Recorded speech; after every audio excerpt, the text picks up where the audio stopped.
정주영은 말했다. 사람을 무너뜨리는 건 거대한 실패가 아니라 매일 반복되는 작은 습관이다. 다들 한 번쯤은 이런 생각해 본 적 있지 않은가?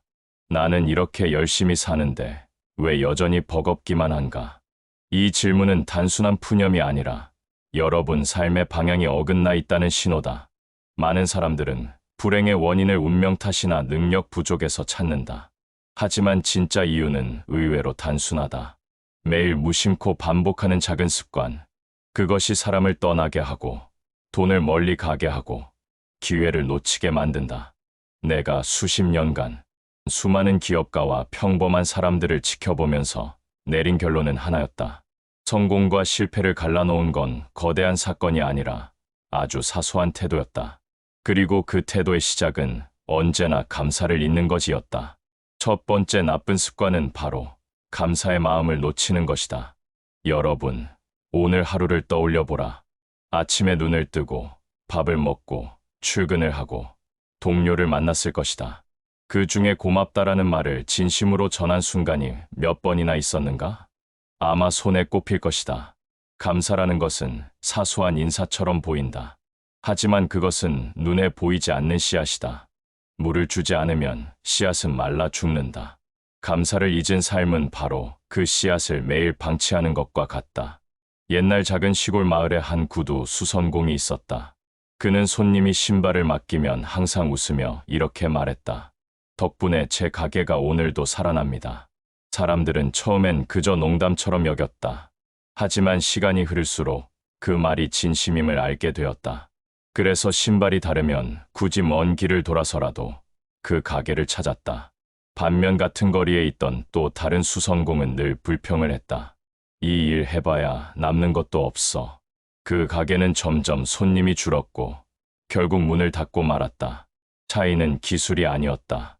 차이는 오직 한 가지, 감사의 태도였다. 정주영은 평생 이렇게 말했다. 사람은 돈보다 마음을 보고 움직인다. 감사가 없는 곳에 돈이 머물지 않는다.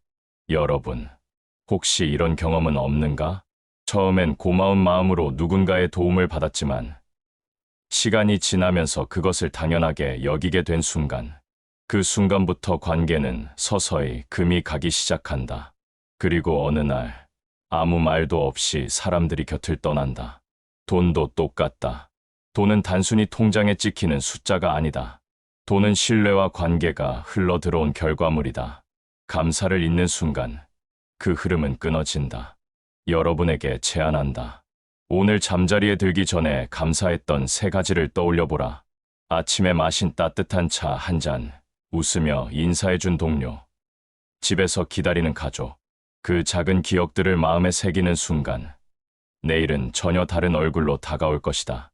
왜냐하면 감사는 단순한 의뢰가 아니라 사람과 돈을 끌어당기는 가장 강력한 자석이기 때문이다. 그리고 두 번째 나쁜 습관이 있다. 바로 하지 못하는 이유만 찾는 것이다. 여러분, 기억해보라. 어떤 일을 시작하려고 마음먹었는데 곧 이런 말부터 떠오른 적 없었는가? 지금은 돈이 없어. 시간이 모자라. 상황이 안 좋아. 그 말이 입 밖으로 나오는 순간 기회는 이미 도망친다. 정주영은 이런 말을 가장 싫어했다. 그는 늘 말했다. 할 수 있는 방법을 먼저 찾아라. 이유는 그 다음이다. 여기서 잠깐 한 가지 비유를 들어보자. 거친 바다를 항해하는 선원이 있었다.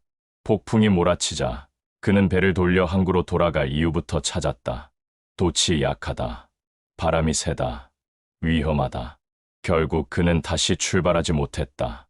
반면 또 다른 선원은 똑같은 폭풍 앞에서 이렇게 말했다. 돛을 묶어보자. 배를 가볍게 해보자. 항로를 조금 틀어보자. 그는 비틀거리면서도 끝내 목적지에 도착했다. 두 사람의 차이는 단 하나였다. 첫째는 이유만 찾았고 둘째는 방법을 찾았다.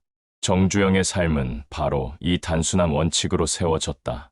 돈이 없을 땐 신뢰를 담보로, 기술이 없을 땐 몸으로 배우며, 길이 없을 땐 땅을 고르고 철을 세워 스스로 길을 냈다. 여러분, 지금 무언가를 포기하려는 이유가 머릿속을 채우고 있지는 않은가? 그렇다면 잠시 멈추고 스스로에게 물어보라.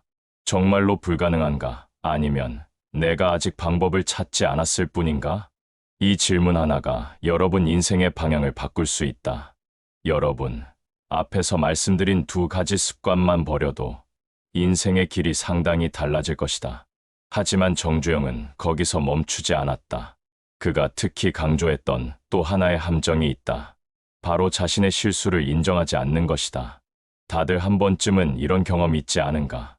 분명 내 잘못이 맞는데도 입 밖으로는 이렇게 말한 상황이 안 좋았어. 저 사람이 제대로 하지 않아서 그래. 그 순간은 마음이 편해질지 모르지만 사실 그 한마디가 내 신뢰를 갉아먹는 칼이 된다. 정주영은 늘 말했다. 실수는 누구나 한다. 그러나 책임을 지는 사람만이 다음 기회를 얻는다. 한 번은 이런 일이 있었다. 한 청년이 작은 가게를 운영했는데 재고 관리에서 큰 실수를 저질렀다. 손님이 원한 물건을 제때 공급하지 못해 계약이 끊기고 말았다. 청년은 급히 변명을 늘어놓았다. 날씨 탓이었고 운송업체가 늦게 와서 그렇습니다. 하지만 진짜 원인은 달랐다. 그가 미리 확인하지 않았기 때문이다. 그리고 변명하는 순간 손님은 이렇게 느꼈다. 이 사람은 신뢰할 수 없구나. 그 한 번의 사건으로 청년은 더 큰 기회를 잃고 말았다. 반면 또 다른 사람은 달랐다. 비슷한 상황에서 그는 고개를 숙였다. 제 불찰입니다. 다시는 이런 일이 없도록 바로잡겠습니다. 손해는 컸지만 그 정직함이 결국 새로운 신뢰를 만들었다. 시간이 흐른 뒤 그 고객은 오히려 더 큰 계약을 맡겼다. 차이는 단순했다. 한 사람은 책임을 피했고 다른 한 사람은 책임을 안았다. 여러분, 혹시 최근에 일이 잘 풀리지 않는다면 스스로에게 물어보라. 나는 내 실수를 제대로 인정한 적이 있는가? 만약 기억조차 나지 않는다면 아마도 여러분은 무의식 중에 신뢰를 잃어가고 있을지도 모른다. 실수를 인정하는 것은 약점이 아니다. 그것은 오히려 가장 강력한 설득의 언어다. 왜냐하면 사람은 완벽한 사람보다 책임지는 사람을 더 믿기 때문이다. 이제 네 번째 습관으로 넘어가 보자. 상대방의 말을 끝까지 듣지 않는 것. 여러분, 대화를 하면서 이런 적 있지 않은가? 상대방이 말하는 도중에 이미 머릿속으로 반박할 말을 준비하거나 핸드폰을 슬쩍 보는 순간 겉으로는 듣는 것 같지만 사실은 전혀 듣지 않고 있는 상태 말이다. 정주영은 이렇게 말했다. 경청은 돈보다 값지다. 듣지 않는 자는 결국 기회를 놓친다. 한 번은 회의 자리에서 젊은 직원이 새로운 아이디어를 제안했다. 그런데 상사가 중간에 끊으며 말했다. 그건 해봤는데 안 되더라. 직원은 입을 닫았다. 그리고 그 아이디어는 다른 회사에 의해 시연되었고 엄청난 성공으로 이어졌다. 그 상사는 결국 이렇게 말한 셈이다. 나는 새로운 기회를 받을 준비가 되어 있지 않다. 반면 어떤 리더는 전혀 다른 태도를 보였다. 회의 중 직원이 이야기를 마칠 때까지 아무 말도 하지 않았다. 심지어 3초간 침묵을 지킨 뒤에야 대답을 꺼냈다. 그 3초의 침묵이 직원에게 이렇게 말했다. 나는 내 생각을 존중한다. 결과적으로 직원들은 더 많은 아이디어를 쏟아냈고 회사는 혁신을 이루었다. 여러분, 사람은 자신이 존중받는다고 느낄 때 마음을 연다. 그리고 열린 마음에서만 진짜 신뢰와 기회가 태어난다. 혹시 여러분도 누군가 말을 다 끝내기도 전에 결론을 내린 적은 없었는가? 그 순간 여러분은 귀한 정보를 스스로 버린 것이다. 경청은 단순히 예의가 아니다. 그것은 상대방의 마음을 얻는 기술이고 돈과 기회를 불러오는 가장 단순한 비밀이다. 이제까지 정리해보자. 첫 번째, 감사를 잊는 습관. 두 번째, 하지 못할 이유만 찾는 습관. 세 번째, 실수를 인정하지 않는 습관. 네 번째, 상대방의 말을 끝까지 듣지 않는 습관. 이 네 가지가 쌓이면 사람은 떠나고 돈은 끊기고 기회는 사라진다. 여러분, 앞에서 말씀드린 네 가지 습관만 고쳐도 삶은 훨씬 달라질 것이다. 정주영이 말한 5가지의 최악의 습관에 대해 이어서 얘기하겠다. 사람들이 가장 흔히 빠지면서도 가장 치명적인 5번째 습관은 돈만 좇는 것이다. 여러분은 돈을 좋아하는가? 당연하다. 누구나 그렇다. 문제는 돈을 바라보는 태도다. 정주영은 말했다. 돈은 목표가 아니다. 돈은 일을 가능하게 하는 도구다. 칼이 요리를 위해 존재하듯 돈도 가치와 신뢰를 만들어내기 위해 존재한다. 그런데 사람들은 종종 돈 그 자체를 목표로 삼는다. 한 번은 이런 청년 사업가를 본 적 있다. 그는 단기적으로 큰 돈을 벌고 싶어 눈앞에 모든 거래를 닥치는 대로 잡았다. 처음에는 수익이 폭발하는 듯 보였다. 그러나 1년이 지나자 아무도 그와 함께 일하려 하지 않았다. 이유는 단순했다. 그는 이익만 보고 상대방의 신뢰와 가치는 무시했기 때문이다. 돈만 좇는 습관은 결국 돈조차 잃게 만든다. 반대로 정주영은 다른 선택을 했다. 경제가 어렵고 물자가 부족한 시절, 많은 이들이 가격을 올려 단기적인 이익을 챙기려 했다. 하지만 그는 말했다. 돈보다 중요한 건 사람이다. 신뢰가 있으면 돈은 다시 온다. 그래서 가격을 올리지 않고 오히려 고객이 더 편하게 살 수 있도록 길을 열었다. 결과는 어떻게 되었는가? 사람들은 그에게 몰려들었고 그 신뢰가 현대를 거대한 기업으로 성장시키는 토대가 되었다. 여러분에게 묻겠다. 만약 내일 큰 돈이 생긴다면 그 돈으로 무엇을 하겠는가? 더 많은 이익을 위해 투자할 것인가? 아니면 다른 사람을 돕는 데 사용할 것인가? 이 질문이 바로 여러분이 돈을 대하는 태도를 드러낸다. 돈만 좇는 사람은 결국 돈도 사람도 잃는다. 그러나 돈을 가치 창출의 도구로 쓰는 사람은 결국 더 큰 부를 얻게 된다. 이제 6번째 습관, 끊임없이 불평하는 것이다. 혹시 이런 말 자주 하지 않는가? 왜 나한테만 이런 일이 생기지? 상사는 날 몰라준다. 경기가 너무 나쁘다. 이것이 바로 불평의 습관이다. 정주영은 늘 강조했다. 불평은 문제를 해결하지 않는다. 오히려 기회를 밀어낸다. 그의 말은 단순한 철학이 아니라 실제 경험에서 나온 것이었다. 현장에서는 언제나 어려움이 있었다. 철강이 부족하기도 하고 자금이 막히기도 했다. 그럴 때마다 누군가는 이렇게 말했다. 이건 불가능합니다. 상황이 너무 나쁩니다. 그러나 정주영은 이렇게 답했다. 불가능하다고 말하기 전에 어떻게 하면 할 수 있을지를 생각하라. 이 태도는 수많은 위기를 돌파하는 힘이 되었다. 반대로 늘 불평만 하는 사람들은 결국 제자리에 머물렀다. 처음에는 함께 공감해주는 이들이 있었지만 시간이 지나자 사람들은 피곤해하며 하나둘 떠나갔다. 불평은 단순히 기분을 해치는 말이 아니다. 그것은 사람과 돈을 멀어지게 하는 강력한 독이다. 한 번은 이런 일이 있었다. 공장이 멈출 위기에 놓였을 때 직원들이 불평을 쏟아냈다. 재료도 부족하고 인력도 모자라니 불가능합니다. 그때 정주영은 차분히 말했다. 그렇다면 우리가 할 수 있는 건 무엇인가? 잠시 침묵이 흐른 뒤 한 젊은 직원이 아이디어를 냈다. 창고에 남아있는 자재를 조정하면 버틸 수 있을지도 모릅니다. 그 작은 제안이 회사를 위기에서 구했다. 여러분도 기억하라. 불평은 해결책을 가리지만 질문은 길을 연다. 왜 안 되지? 라는 말 대신 어떻게 하면 가능할까? 라고 묻는 순간 뇌는 다른 답을 찾기 시작한다. 여러분의 삶이 답답하다면 혹시 불평이 입버릇이 된 것은 아닌가? 불평을 멈추는 것만으로도 주변의 분위기와 기회가 달라지기 시작할 것이다. 여기까지가 5번째, 6번째 습관이다. 돈만 좇는 태도, 그리고 끊임없이 불평하는 습관. 이 두 가지는 사람과 돈을 멀리하게 만드는 치명적인 독이다. 정주영은 말했다. 앞에서 6가지 습관을 이야기했듯이 이번에는 성장의 문을 스스로 닫아버리는 가장 위험한 습관에 대해 이야기해보겠다. 여러분, 사람은 누구나 한때의 성공 경험을 간직하고 산다. 예전에 내가 이런 일을 해냈지. 그 시절엔 내가 최고였어. 다들 이런 말 한 번쯤 해본 적 있지 않은가? 문제는 이 기억이 자부심으로만 남는 것이 아니라 발목을 잡는 사슬이 되기도 한다는 점이다. 정주영은 이렇게 말했다. 성공은 달콤하지만 그 달콤함에 취하면 반드시 무너진다. 실제로 그는 수없이 많은 변화를 목격했다. 처음에는 조그마한 공구상이 잘 나가던 시절도 있었고 나무로 배를 만들던 시대도 있었다. 하지만 세상은 늘 변했다. 전기가 들어오고 기계가 바뀌고 해외의 거대한 기업들이 시장에 쏟아져 들어왔다.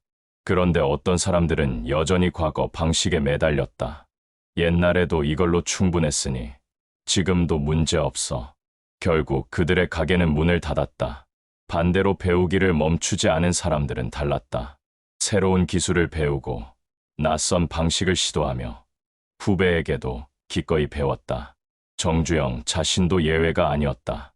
그는 현장에 나가 직접 용접공에게 물었고 회계사에게도 배우고 해외의 성공 사례를 밤새워 연구했다. 사장은 현장에서 일하는 기술자를 존중해야 하고 기술자는 경영자의 안목을 배워야 한다는 것. 그것이 바로 배우기를 멈추지 않는 태도였다. 여러분은 언제 마지막으로 새로운 것을 배워본 적이 있는가? 혹시 이렇게 생각하지는 않는가? 나는 이미 충분히 알아. 더 배울 필요 없어. 그 순간이 바로 위험의 시작이다. 세상은 끊임없이 변한다. 스마트폰이 등장하면서 필름 카메라 회사가 무너졌고 온라인이 열리면서 전통시장의 판도가 뒤바뀌었다. 배우기를 게을리한 기업과 사람은 단 한순간에 잊혀졌다. 정주영은 후배들에게 자주 말했다. 배우기를 멈추면 성장도 멈춘다. 그는 실제로 나이가 들어서도 늘 질문했다. 더 좋은 방법은 없는가? 다른 업계는 어떻게 하는가? 그 작은 질문들이 결국 현대를 세계적인 기업으로 키웠다. 여러분, 혹시 최근의 삶이 정체된 것 같다고 느끼지 않는가? 만약 그렇다면 아마도 배우기를 멈췄기 때문일 것이다. 새로운 책을 집어들거나 다른 분야의 사람과 대화를 나누거나 익숙하지 않은 기술을 직접 만져보라. 그 작은 시도가 새로운 길을 열어줄 것이다. 과거의 성공은 소중한 추억일 뿐 내일을 보장하지 않는다. 과거를 자랑하는 사람은 결국 어제에만 살지만 오늘 배우는 사람은 내일을 연다. 정리하자면 7번째 나쁜 습관은 바로 배우기를 게을리하고 과거의 영광에 집착하는 태도다. 이 습관은 사람과 돈을 끌어오는 길을 막고 기회를 밀어낸다. 반대로 배움을 멈추지 않는 사람은 어떤 시대에도 살아남는다. 왜냐하면 시대가 변해도 배우는 사람은 끊임없이 자신을 업데이트하기 때문이다.